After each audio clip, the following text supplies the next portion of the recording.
voilà asalaamaaleykum wa rahmatullah info Kër Massar ñu ngi nuyu mbokk yi yëpp man maa ngi tudd Abdourahim Badji je suis le coordonnateur de PASTEF Malika. voilà mbokk yi nag balaa ma ñëw ci sa question bi nag may ma nuyu mbokk yi nga xam ne kii ñoom ñoo fi teew ak ñi nga xam ne kii ñëwuñu ndax ñun suñu tradition dafay bëgg ñu ànd ay nit ñoo xam ne ñu gore donc maa ngi nuyu d'abord les patriotes de Malika à commencer par les doyens le MOJIP également la JPS nuyu naa les sympathisants et les autres patriotes. voilà donc comme ni nga ko waxee après notre victoire yéen da ngeen jàpp ni dañoo teg tekkaaral mais teg tekkaaral ñun nag suñu stratégie nag ñu ngi def un travail de souterrain.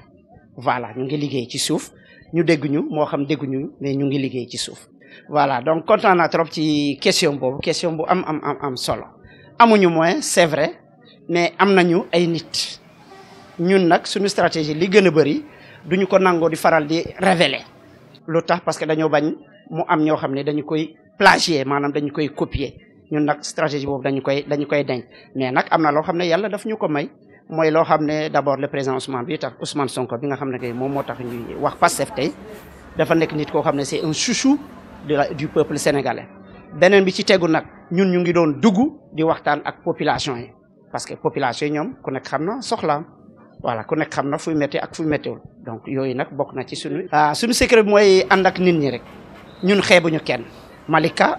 ku xam Malika xam nga ni Malika c'est un village traditionnel un village à la fois traditionnel mais religieux ancré dans ses réalités et dans ses coutumes léegi nag ku bëgg a ànd ak waa Malika foog nga ànd ak ñoom ci loolu soo bu fekkente ne bëgg nga ànd ak ñoom te àndoo ak ñoom lu ñu bëgg bu yeboo nga lem sijaada bi ak kurus bi nag nga dem toog. oh ñi bëgg a yàq der waa Malika rek ñoom ñooy wax loolu mais Malika waa Malika dañoo yaatal ñëpp sëñ bi bañ na ko ki tax te ñu tudd Malika bañ na ko ba nee na képp kuy ñëw fii nañ ko yaatal mu toog moo tax Malika fu mu nekk nii suppu kànja la toutes les communautés sont là. waaye lu ñuy séntu dafa bëri nag surtout ci suñu côté supérieur yi ci kaw dañuy profité tey di leen lancer appel bu am solo. mooy lan nañu gëstu on a fait des résultats depuis 2019 ñu ñëw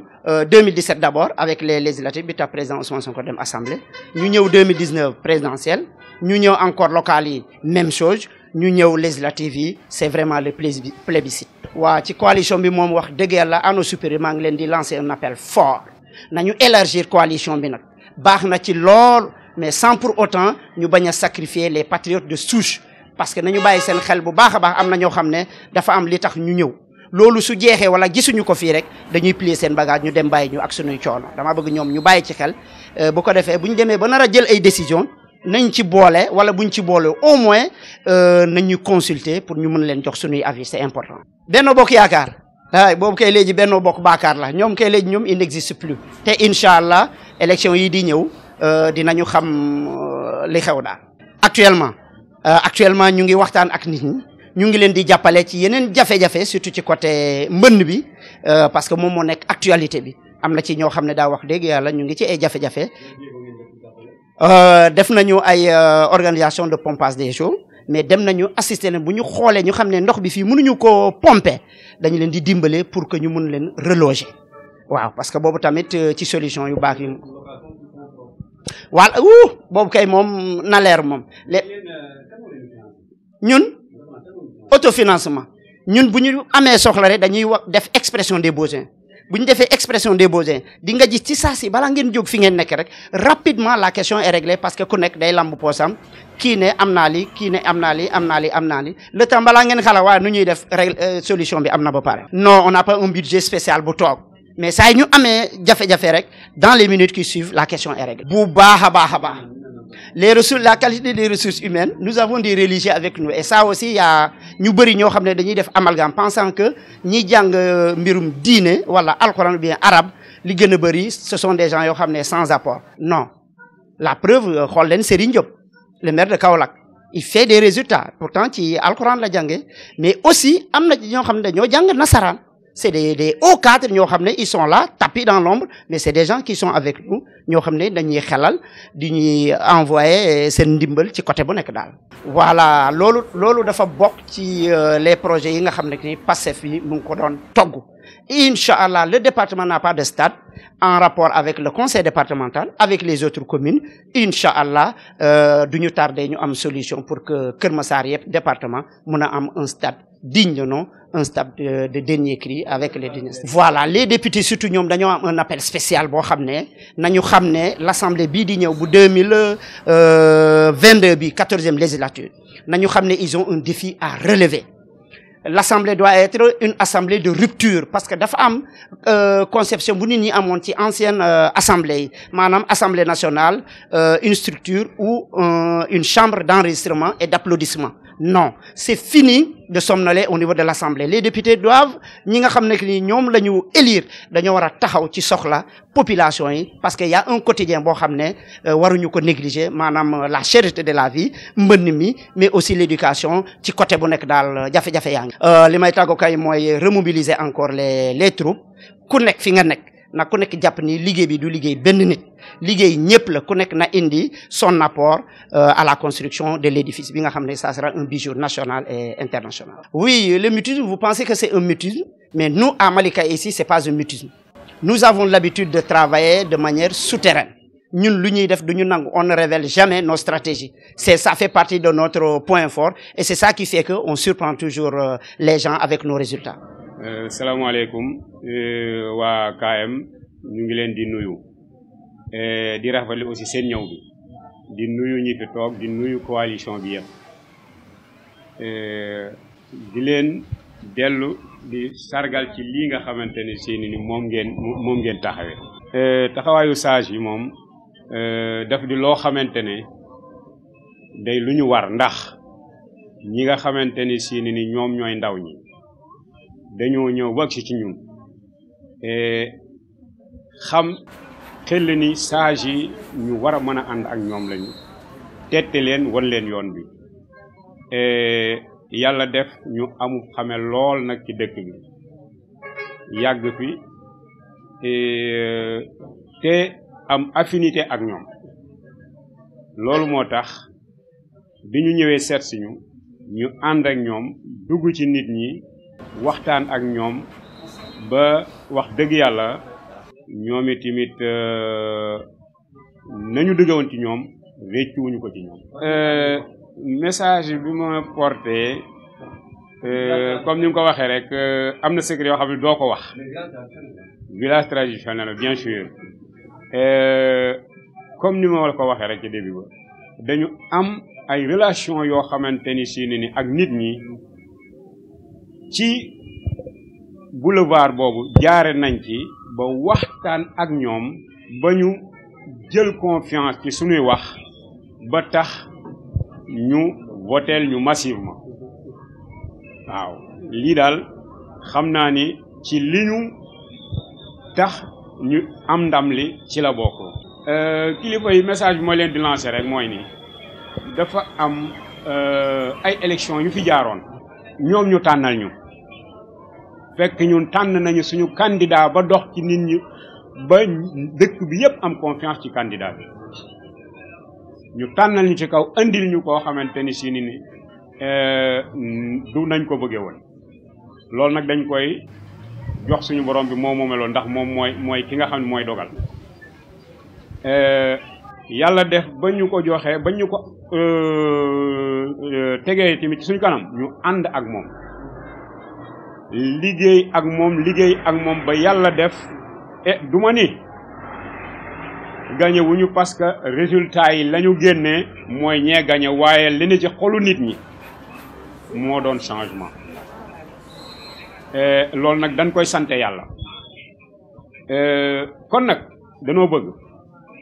jamono boo xamante ni si ni ñu nga dellu banaan dañuy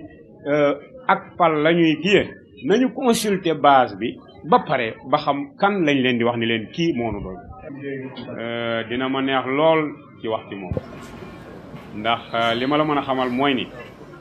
nekk na koo xamante ni si ni jàmbaar la d'abord nekk na ku gore nekk na koo xamante ne si ni vraiment dina jafe remplacer ci fi mu nekk dina jafe lool lu ma xam la xam nga ay mag lañu te dañuy am ñu ñuy xool waaye kuy jafe remplacer lay doon. amee bien sûr boo déggee sama wax ba ma waxoon ca bi fii ma daaneele nii dama ne bu ñu demee bay tànn ci ay poste de responsabilité waaye ku mel ni moom a ngi fi keneen a ngi fi waaye daal li ma la mën a xamal mooy ni moom dana jafe remplacer. asalaamaaleykum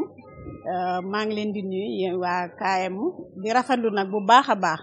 seen teewaay fii di nuyu nag mboolem ñi fi toog ñëpp mais particulièrement nag may nuyu waa MOJIP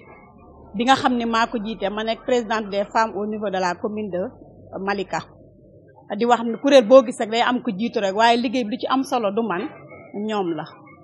di leen wax daal ni rek kontaan nañu lool ci liggéey ni ñu ma tànnee di leen di ñaaxaat bu baax rek di leen wax ni lépp luñ fi liggéey rek ñoom la ñu ngeen ñu gisul waaye man du sama modeste personne bi. voilà ma ci kontaan lool nag ci question boobu nga ñu posé léegi di nga ma posé ndax dañ ñun ku ñu xam ne politique bu njëkk ba jigéen ñi daal li ñu leen doon jël rek yóbbu leen tag leen ci kaar yi tàcculoo leen jox leen i xartu ñun jigéen ñi nag ñu xam ne lii du wéy. te sunu njaboot gi kër goo gis fukki xale góor a nga fa te kenn cay liggéey ñu xam ne may la tey junni du la yororum kër moo tax ñu futeeku bokk ak ñoom xeex bi nag di gis nag le président Ousmane Sonko ñu gis ci moom li muy doxal principe am parcours am discours am ñu topp ko ba mu doy ñun jigéen ñu engagé wu nag ànd ak sunu coordinateur Abdourahim Badji ak son adjoint El Hadj Malick Fall pour ñu liggéey ba tey résultat yi ak patriote yëpp ba tax ñu am lii ñu am fee ci Malika. xanaa continuer rek xeex bi ñu nekkoon di liggéey ci bu baax nag di ci woo xale yëpp patriote yëpp muy surtout ñu fexe ba ñi nga xam ni les non inscrits ñu taxaw ci. waaw xool leen saytu def suñu porte à porte comme ni ñu koy defee dafa am loo xam ne nag suñu secret la mais ñu ngi ci terrain bi la ñu baaxoo woon xam nañ ko li ñu may lii tam xam nañ ko ñu ngi ci terrain bi te wàcc ñu si benn yoon. Kodo Badji damay wax la répétition est pédagogique suñu doyen libaas mi nga xam ne macha allah moom itam muy koo xam ne ni ko mate place am nag waaw rëccu wuñu lu ñu doon ànd ak moom ndax mag dafay am ci kuréel da ci am solo waaye lu ko duñuy ma leen di wax rek ne di leen di rassurer ni Kodo Badji macha allah mate na place bi nag yaatal na te amul comme gis nag lu moom objectif am mooy que pour suñu projet bi li ñu ànd gëm ko en 2024 le président Ousmane Sonko mën a jiite réew mi ci lay dox ci lay xëy ci lay fanaan ànd ko nag ak ñu ko war a àndal may lancer nag ñi ci kaw di wax rek ni xëy na nag commune bu ne dafa am ay réalité mais ñu ciy tenir compte waaye ñun suñu particularité ñun waa Pastef du poste bi may dafa am lu ñoo xam ne lu ñu gëm ñun muy projet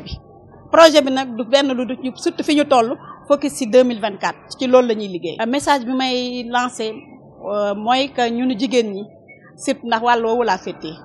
nañu serré suñ ceinture bu baax takkaatuwaat duggaat ci terrain bi surtout les primo votants nañ ci liggéey bu baax a baax xaalis nag doxul jàmm waaye ñun jigéen ñi fi mu ne nii yeewu nañ ca loola ba luñ ñu jox ñoom gis ngeen ko ci département bi taxul joxe nañ lu ñu am waaye ba gañe jote gañe nañ di jaajëfal nag ñi ma ko àndal di nuyu bu baax nag sama sœur Fatmata mi nga xam ne moo topp ci man ak ñi mu àndal di gërëm bu baax nag les deux coordinateurs di nuyu patriotes yëpp nag di leen wax daal le travail continue.